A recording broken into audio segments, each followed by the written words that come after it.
and welcome to the first week of Devtoberfest 2024. My name is Nora. I'm a developer advocate. Some of you might know that if you have joined the session before or any of the sessions today. Let me know in the chat if you have joined any other sessions today. I'd be curious to know. So this is the first Mad Thursday of 4 Mad Thursdays.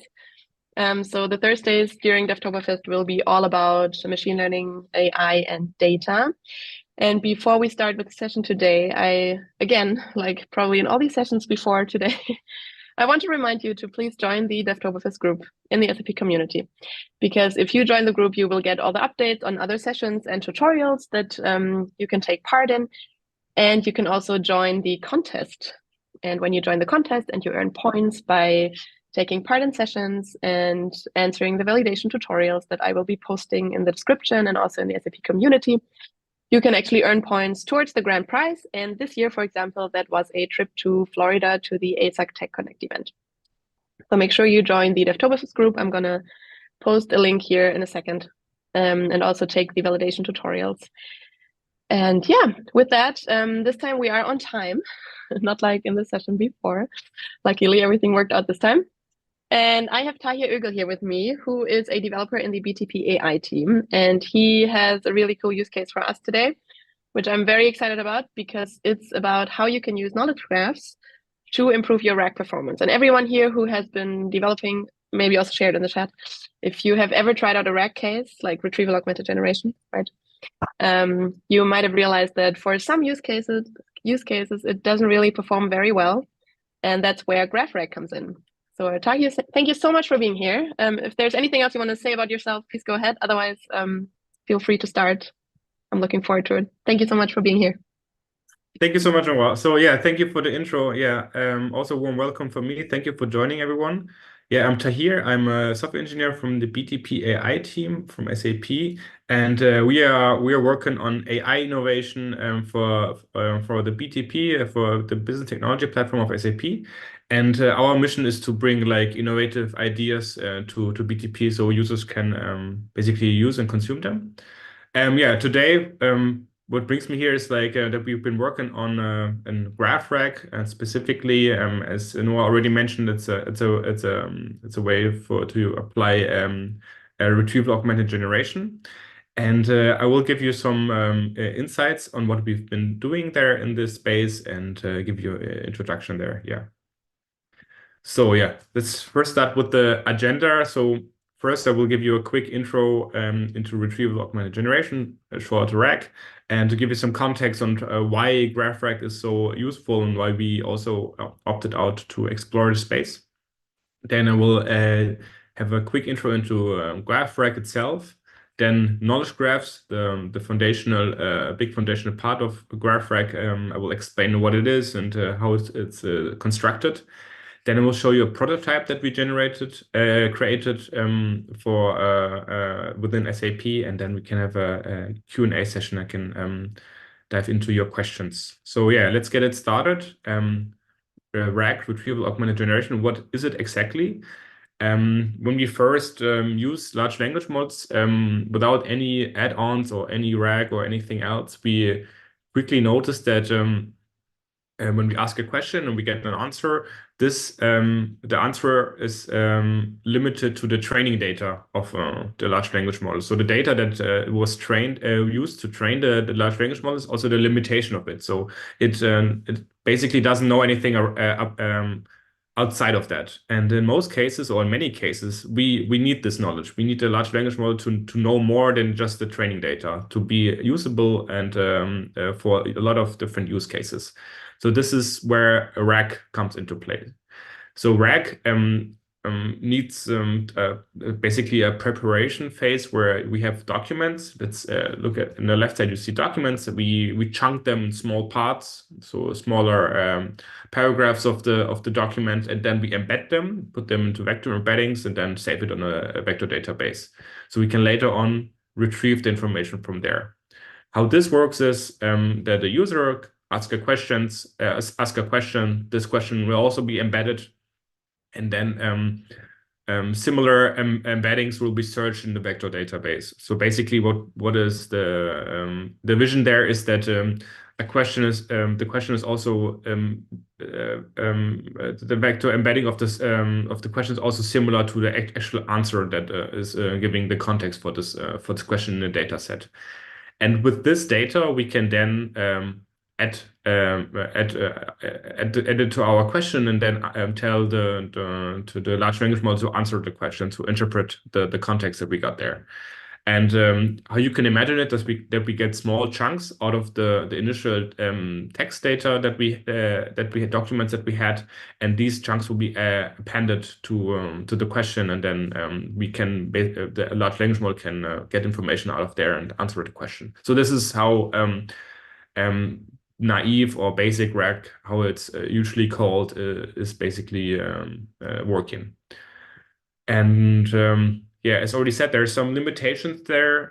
First, let's talk about the advantages. So first, we got what we needed. We needed domain knowledge about beyond the training data, and we got this.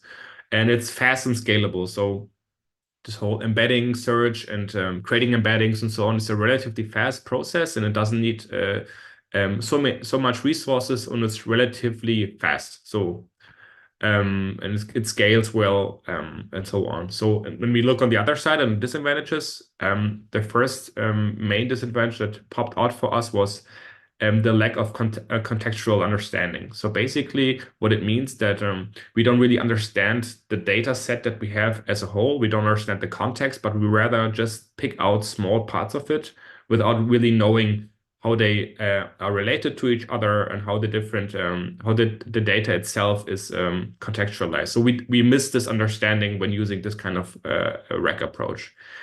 And another thing is that sometimes we have issues with relevancy and accuracy. What we mean by that is that sometimes just because a data chunk is similar to the question doesn't really mean that it's really valuable for our question, and that also could lead to basically using a lot of chunks that are not really valuable for our question, and we cannot be used, but either confuse the large language model because it's a large amount of data. So these are the problems that we have with naive RAG here, and this is where we thought GraphRag could help us.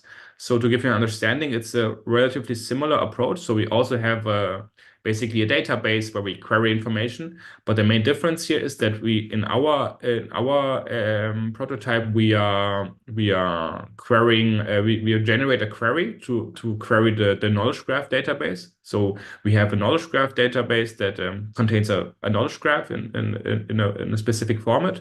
Then we have a query.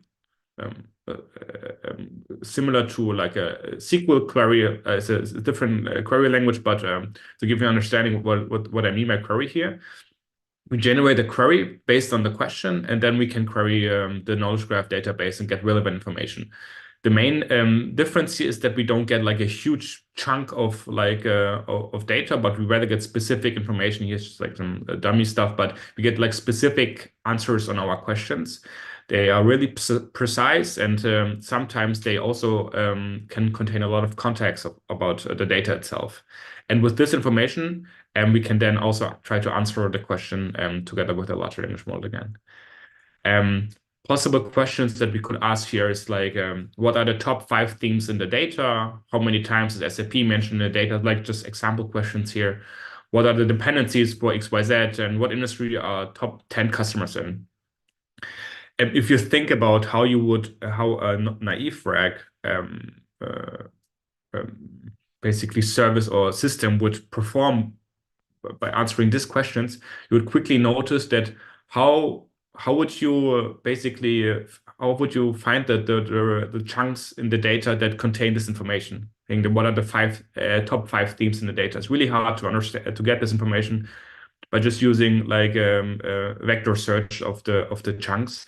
So these questions are just examples of when GraphRag is really valuable and can answer questions that are somehow hard, where you need the whole understanding of the data set itself, not only like small points of the data. And that's why we also just like a small comparison here again. So this advantages, we have context, and we know the relationships of the data. So we we understand the data as a whole, and we can then also give answers on basis of this knowledge. So this is really useful in many use cases, but not in all, of course. And what we also have here is that we get precise and useful context, meaning that we get like sometimes when we query something, we get just like one word or one answer. And instead of like a huge set of chunks, which also need to be interpreted before. Yeah, this is like the advantages. When we come about the disadvantages, first of all, the whole process requires a knowledge graph. So your data must be in form of a knowledge graph. If you don't have a knowledge graph, it requires a complex extraction or creation of a knowledge graph. So this is a big disadvantage here. So this is not like a data format that is quickly just like generated like with a one command, but it's relatively complex. The data structure, the schema is not super easy to understand. So this is like one disadvantage. And then querying can also be complex because sometimes we need to be really specific with the query. Yeah. So I'd already talked about knowledge graphs, and this is complex to generate them, but let's quickly dive into them. So what are knowledge graphs, and how are they constructed, and so on. So we will cover this now. So knowledge graphs. What are they? So first of all, we look at the smallest part of the knowledge graph. A knowledge graph usually consists of entities that are in relationship to each other. So there's one entity that has a relationship to another entity. So for instance, there's like cows that are animals. Dogs are also animals. Cows eat herbs. Herbs are plants, and plants are living things such as animals. So you probably understand that there's like interconnections between entities. They have different relationships to each other. There can be cross relationships between the entities and so on. And this graph here already gives us a good understanding of these words, because if you just look at these words, you probably don't know anything about each entity, but all this together gives us a huge knowledge about every single entity itself. So this is really valuable. And if you look to a more, let's say, realistic use case, you quickly have a knowledge graph that looks like this. So this is just like from an example from Harry Potter, and with the different characters and so on. But you quickly see that the relationships and interconnections between each entity is crazy. Like there's so many different relationships and connections. And but just by looking at this, you probably understand that there's a lot of knowledge like be present here at this. So we can retrieve a lot of knowledge out of this. So there's a lot of details, a lot of knowledge that would be sometimes hard to abstract in different ways, because it's just like small entities that are connected to each other. So you hopefully understand now what a knowledge graph is, and I will explain you now how it's modeled. So you probably understand there's entities that are in relationship to each other, and if you're wondering how do we come up with these, so is it just like randomly put them randomly together? I have to assure you this is not the case. This is not possible, because hell would break loose, and there would be no order and so on. So that's why we need some kind of a schema, some kind of a data model. And in knowledge graphs, this is called ontology. And an ontology is basically giving the structure of the knowledge graph. So what kind of entity types are present or can be used, what kind of relationship types are present and can be used, and how are they connected to each other. So if you look at the small example that I put here, there's like 4 entity types. There's a book entity type, author, location, and publisher. So this is just a type, like a class, not an instance. So not a book, but rather the type. And a book has an author. An author is located in a location and works with a publisher. And the book has a publisher, and the publisher is located in location, and so on. So you probably get it. So there's like this kind of a structure, the types itself. And as soon as we add data to this, we get a knowledge graph. And a knowledge graph in this example, I again used Harry Potter, because we already had it earlier.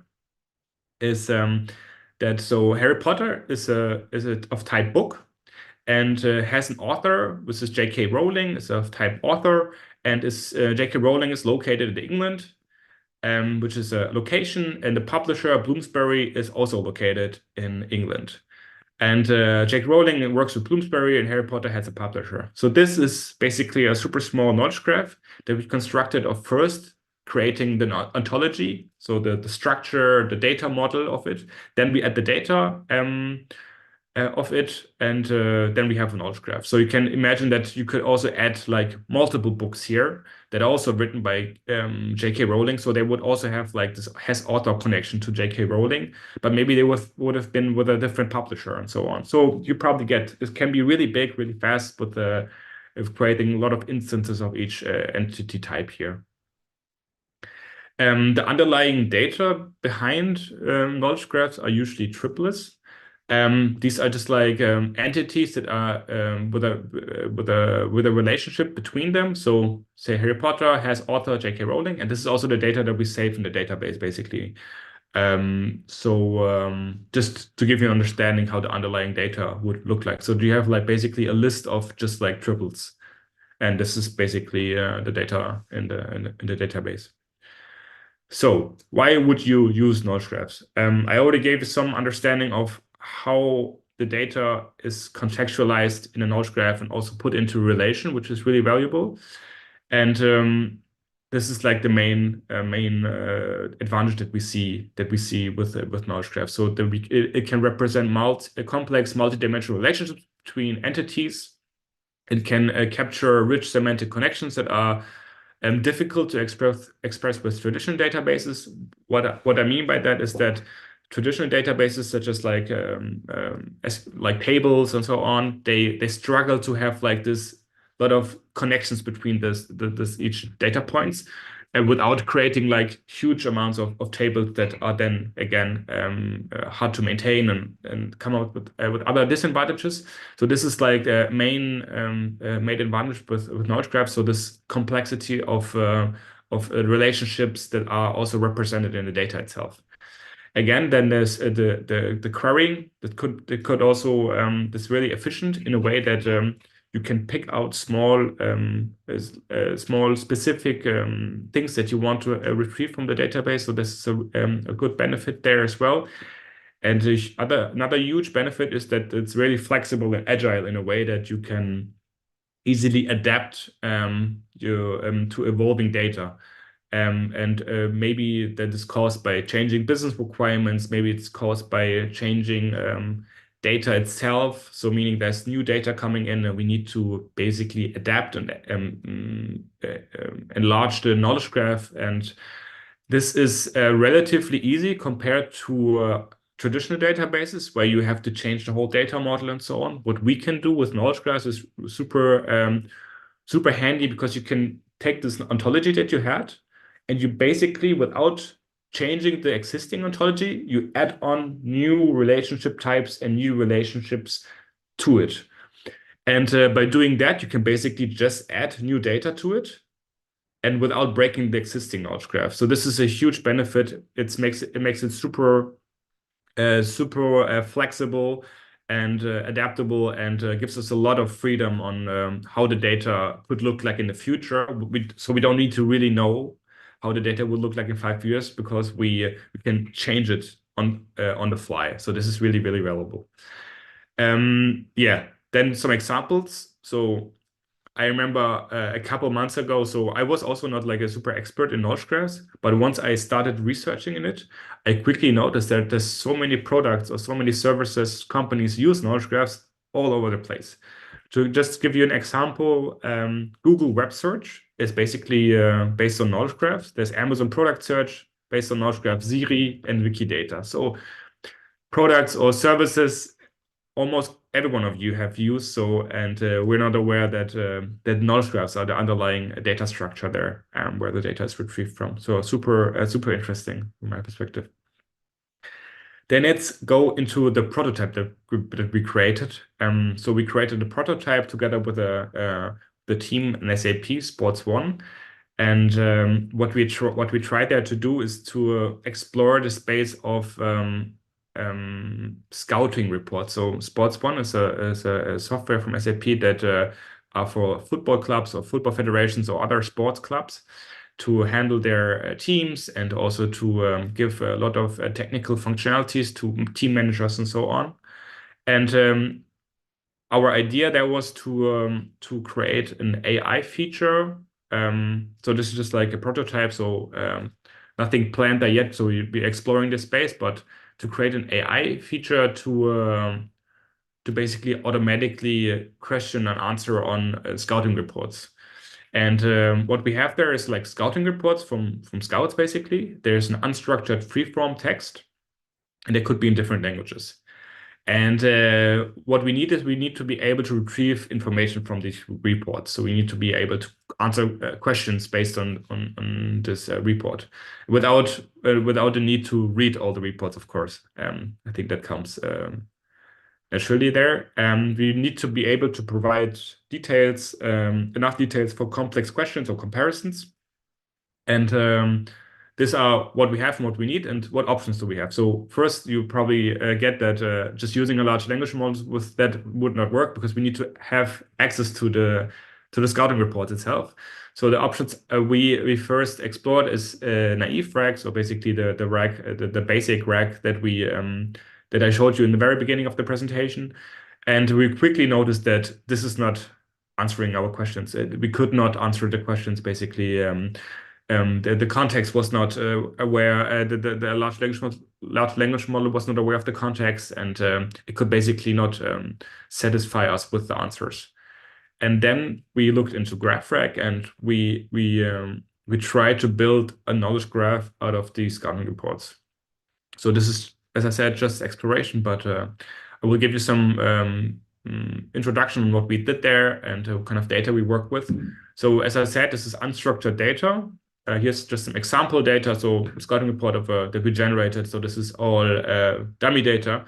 So this is a player called Florian Wirtz and has like some analysis and strengths and so on. And what we notice here is that this is unstructured format. So sometimes sentences, sometimes bullet points and so on, which makes it really hard to create a knowledge graph or to create some kind of structure out of this structural data out of this. And the questions that we want to, or the requests that we want to be able to answer are the following. So like just examples again, of course. So list me all the weaknesses of a player. How is a player performing compared to another player? Find me all players. Find me a player with good passing capabilities. Who did player X play against? So just like questions where you don't really need like to know like one specific chunk of the data, but rather like to understand some interconnections and context of the data. And our approach there was the following. So I already explained to you that we need an ontology to create a knowledge graph, and then we can create a knowledge graph based on that. So that's also the first part of our approach. So we define a suitable representation for the data set. So the ontology, the different types, the different relationships that we think should be present in a knowledge graph to abstract the data that we have sufficiently. Then the next step would be to actually extract the knowledge graph, to extract the tuples that are in the knowledge graph, so the underlying data. We would use the previous created ontology to do this. So, and then at the end, we want to be able to retrieve the data. So we have some kind of system to retrieve the data. So we want to query the tuple store, the knowledge graph database, so to say, with dynamic user requests and retrieve relevant information from there as well. So first up, how do we create the ontology? The ontology we create by first chunking the data. So we put the data into smaller chunks to have like smaller portions of data to handle at once. That increases the quality of our results, and was the first step that we took there. And then we have two processes that were powered by our SAP Generative AI Hub. So this is basically large language models that we use there. So what we did is we took every chunk and we iteratively searched for entity types and relationships that are in each chunk. And then we took these results and did the same thing again for the next chunk, but adding the previous results on top of it. And we do this through the whole data set with every chunk. And at the end, what we retrieved there was a whole set of entity types and relationships that apply to the whole set of the data, meaning that it's applicable to not only just one chunk or to like the small amount, but to all of them in parallel. So that therefore we wrote like a sophisticated prompt to ensure that we don't break the entity types and relationships of the previous chunks by creating new ones, but we rather try to create a set that applies to all of them. And with this set of chunks, we then put them together and create the ontology. So this is another step that we took here. We separated these two processes because we noticed that putting them together is too complex for just one request. And by separating them, we actually got better results. That's it's the reason why we split this two parts into smaller workloads and got better results there. And then we do some small manual optimization, fixing issues or looking for issues, and then we have our final ontology. So this is the ontology that you could imagine here. So this is just an example that to give you an understanding what it could look like in this context. So we have players that have an age, then play for a club, and club was part of a match. Performance showed weaknesses and strengths, and then has a rating. A player has a performance. Player played in a match. A match happened in the stadium. So you probably get what kind of ontology we are expecting to retrieve there. And with this ontology, we will now create the knowledge graph itself. So we will extract the tuples out of the data set. So again, we take the data set, we chunk it, or use the previous created chunks, of course, but just for your understanding here. Then we take the ontology created in the previous step and put it also into this process. And then again, we have a large language model that is taking the chunks, the data from the chunks, taking the ontology, and applying a lot of our specifications, and then extracting the knowledge graph, the triples out of this data chunks. Then again, we have some data normalization looking for falsely structured triples, because of course knowledge graph's not deterministic. We sometimes have issues there, but we try to have some kind of checking mechanisms to improve the reliability on the quality of our triples. And then we have our final triples that will be uploaded to a database. So you can have like a small understanding of how a triplet could look like. So they have player with a name, nationality, position. Then there's like a match which has an ID and has a home team, an away team, and so on. So you probably get how the data would look like in our database. I will give you like a demo later to give you a better understanding of that. And yeah, let's come to also a super interesting part of it. So how do we retrieve the data at the very end? The data is retrieved by generating a query. So meaning that we have a user ask a question, then we have the ontology of the data of the knowledge graph, of course. Then we use this ontology and the question here and ask a large language model, please, can you generate a query for us so we can ask our knowledge graph for the data. The ontology is containing a lot of information about the structure of the knowledge graph. So this helps the large language model a lot to create the query itself.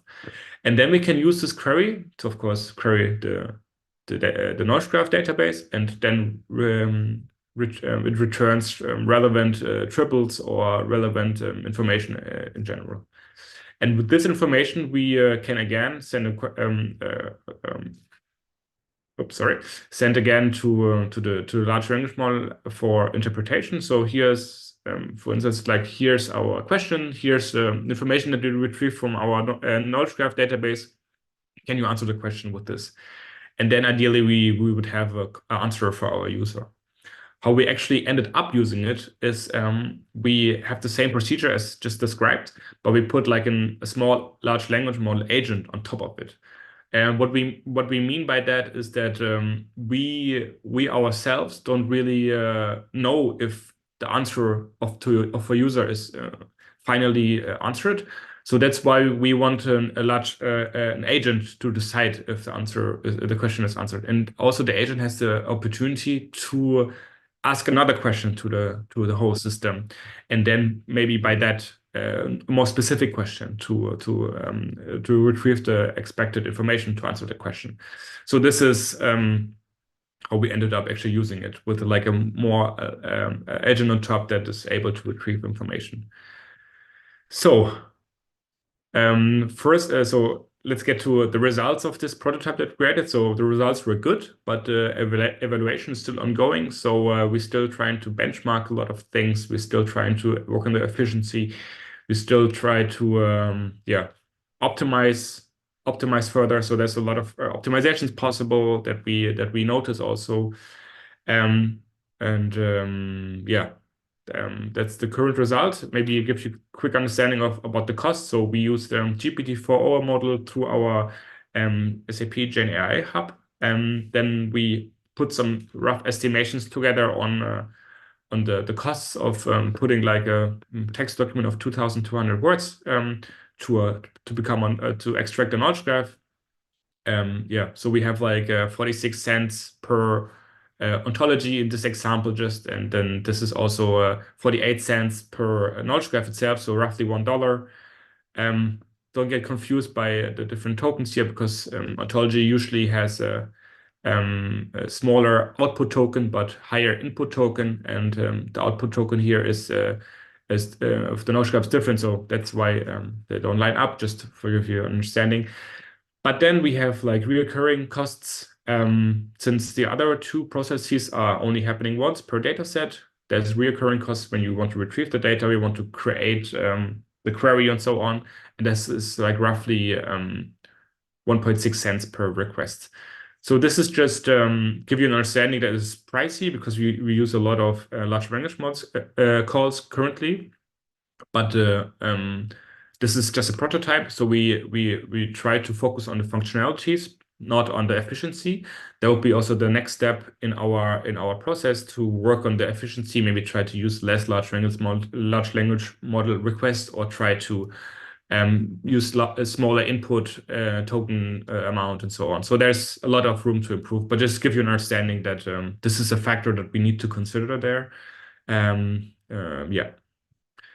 Next steps. So one thing that we noticed here was that there's huge potential to generalize the system and to offer domain agnostic service. What I mean by that is that, of course, we created this prototype for the specific use case, but we noticed that we can basically apply this to many different use cases and also many different types of data. So meaning not only like a bullet point list, but it could be any type of unstructured data that gives us enough understanding of the data itself.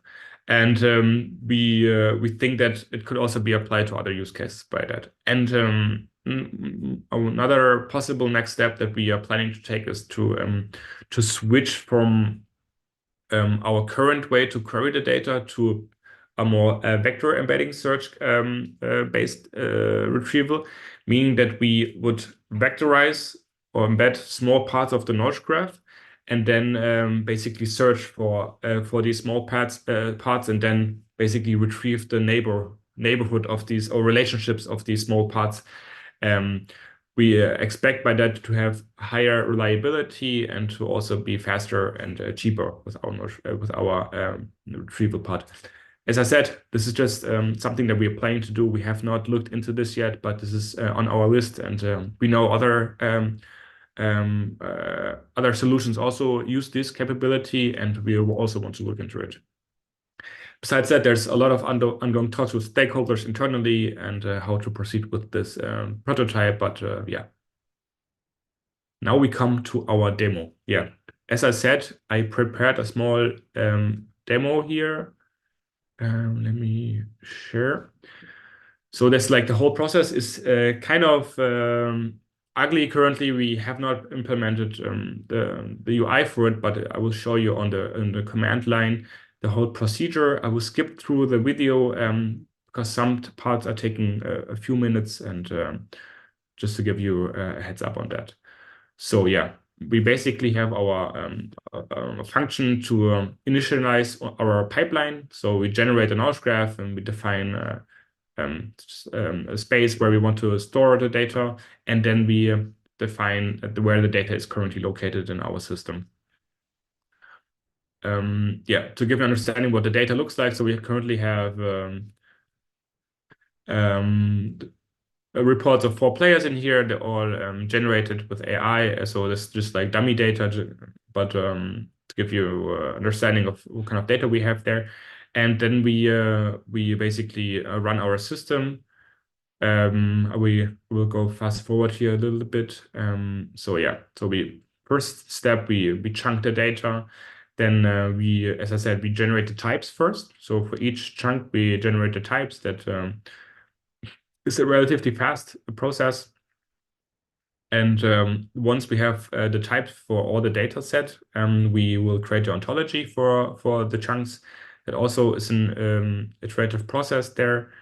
Then once we have the ontology, we will actually extract the knowledge graph. So we will extract the triples that are that we can retrieve from the data. Again, a process that takes a few seconds. We will go over each chunk and retrieve all the triples for that. And then at the final end, we will have our data that we upload to our database. So this is the whole generation pipeline. And the next step would be to look at some results. So give you an understanding here. So first look at the ontology. So I gave you like the visualized version of the ontology earlier, but this is how it actually looks in the technical side. So we have prefixes basically, and then we have classes, event, date, player, age, position, venue, result, strength, weakness, assessment. So different classes that are of type of a type class. I will not go into the details of like this RDF types because it's like knowledge graph specific. But there's like properties. This is basically the different relationships types that and then the different kind of classes or entity types that can have this relationship in general. So yeah, and the next step would be to give you an understanding of how the data currently looks like. So as I said, this is like the triples. Don't get confused because they're listed in a row, but this is how we are doing it in our system. So there's like always an ending. The dot is the ending of each line, but currently it's like that. So we have, for instance, let's look at this. So this is a resource, basically probably a player has an identifier, which is this again. So and then we have like a resource that has a description, and then this resource is called Bellingham's strengths is his leadership qualities. And there's like connections between resources, and then there's a weakness. For instance, a resource here is of type weakness, and this resource has the name sometimes too aggressive and tackled. So basically, this is also the label or description of this weakness. So sometimes too aggressive and tackled is a resource that is of type weakness and has this description or name, basically. So this is how the data looks like that we have underneath. Yeah. The next step would be to show you some visualization of the data. So for instance, we have here our huge knowledge graph with a lot of interconnections. For instance, this resource here has different properties. And one of the properties is Florian Wirtz. So we know this is like the central here, Florian Wirtz, and it has a lot of connections. And it has a description. So he's a player for Bayer Leverkusen. He has an identifier. This instance was created at some point, and then we have like he's a player. He plays for Bayer Leverkusen. Has this specific description. Then he participated in a match between Leverkusen and Schalke, and this match was held at Bayer Arena, the stadium of Bayer Leverkusen, and resulted in, or has a performance of Florian Wirtz that has a rating, 9 out of 10 was his rating in the scouting report for this performance in this match. Then we have another Marco Reus. He's 33 years old, has different strength, and if you look for one strength, he has clinical finishing and goal scoring abilities. So this is one of his strengths that he has. Then we have what else do we have here? So he participated in no, he has another weakness, limited defensive contribution. This is one of his weaknesses. So yeah, you probably understand. So this is how the data itself looks like visualized that we have. I'll quickly jump over this and show you our retrieval demo. So basically, we change the command to query in our command line for our system. Then we again add some background of what kind of data we want to use, what kind of data we're referring to, and then we add a question. So how many games happened in a data set? Relatively hard to answer sometimes with a naive rag. Here we can have the answer relatively fast. So we know the ontology, we know the question, and by knowing that, we know that events currently, also matches or games, are part of a type event. And besides that, there's no other events in our data set. So this takes also a few seconds. We will generate a query, and this query looks like this. So we select events where events is of type event. And by doing that, we get all the events out of our data set. And at the final, the final answer would be the following. So the data set contains 16 games. So 16 events were part of the data set. Then we have the next question. So list all players and their positions. I'll also quickly jump over it. So yeah, we have another query here. So select player, position, has position, so on. And then we get our answer here. So Bellingham, Wirtz, Kimmich, they're all midfielders, but have slightly different positions there. And let's have one more here. So find all players that have good passing skills. So we're not looking specifically for a name or something, but we look for a skill. And therefore, we a more sophisticated query here that filters skills and for wait, it was too fast, sorry.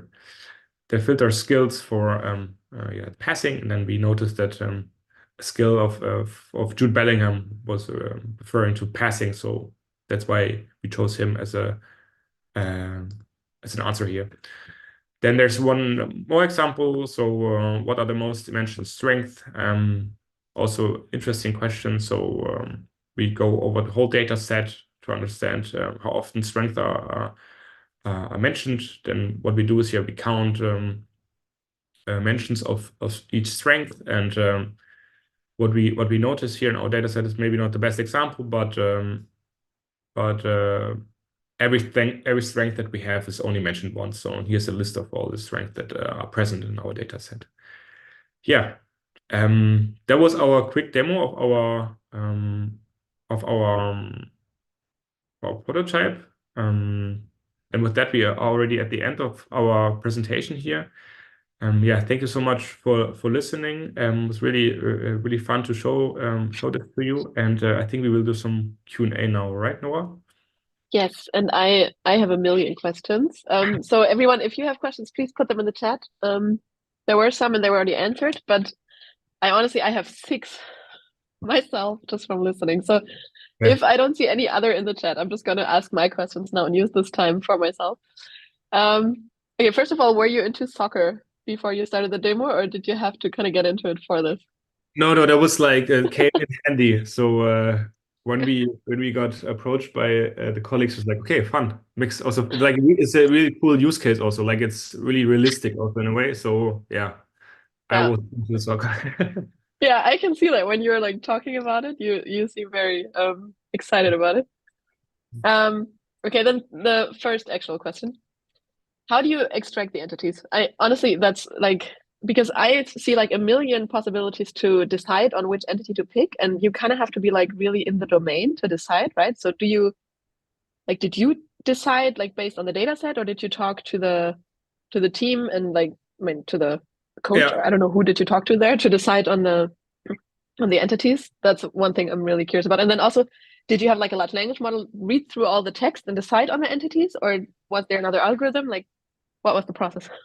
So basically, the second guess you had. So we for all these kind of extraction or interpretation tasks, we use a large language model.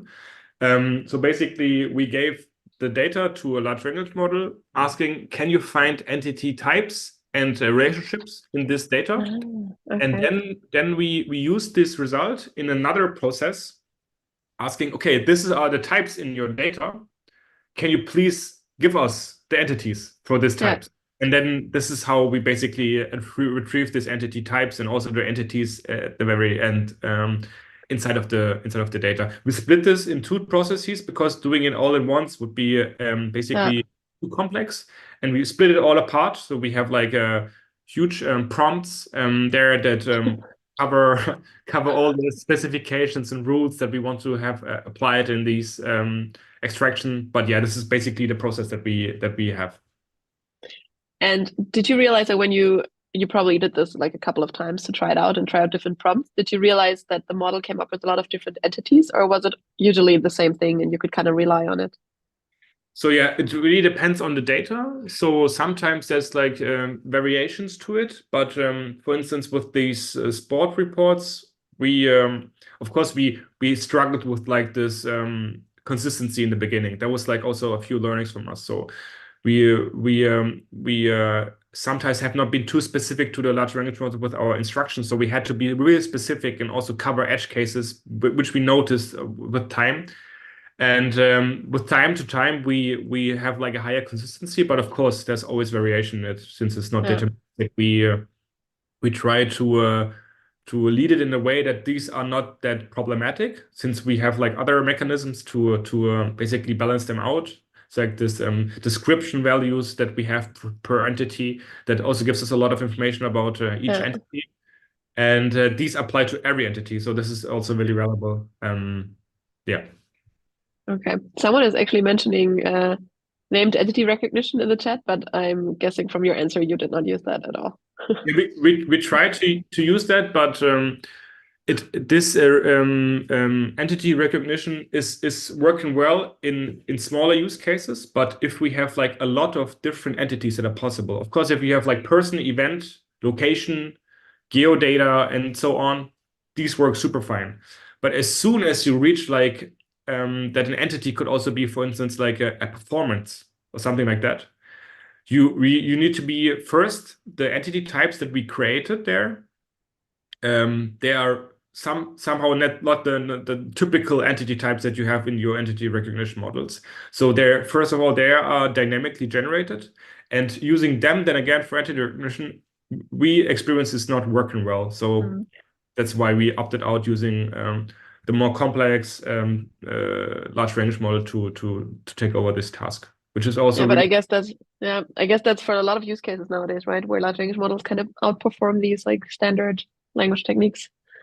Um, cost, but yeah. Yeah. yeah. Sorry. Okay, I'm just gonna go and see what. No, nothing new in the chat. Please post your questions in the chat. You have the chance now to ask.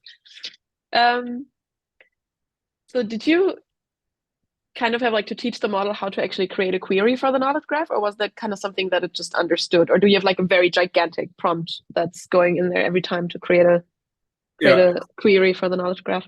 So the good thing is that the query language that we use for our knowledge graph, we use like an RDF knowledge graph, and there is a query language is, as I said, you saw probably the examples, is relatively straightforward and similar to SQL in some degrees. So it's also Mm-hmm. widely used. So the large language models, they usually have been trained on these queries as well. So they've been part of the training data. So it's capable of creating these queries.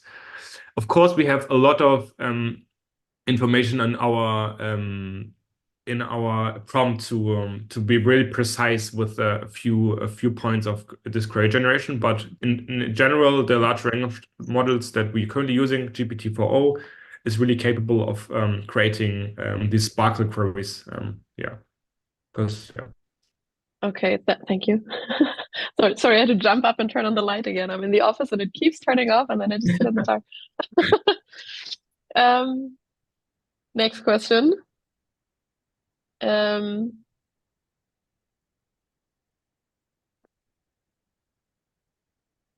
on. No, I already asked that in the chat though. I was kind of asking like what else the agent decides on. Like, does it also decide when to use a knowledge graph, or that you sometimes when you get a query, you don't need the knowledge graph, so you don't ask? Or is there maybe even like a hybrid approach where you sometimes do standard RAG? Or did you play around with like different approaches, or was it always clear that you have to use the knowledge graph? So hybrid approach first cover this is also really legit, or let's say approach that would also make sense in this context, meaning that having like the option to either use both at the same time or use them in parallel or simultaneously is like really a good idea. We did not cover this at this stage, but there's like internal stuff happening, but that maybe these two approaches can be combined in a way. Yeah.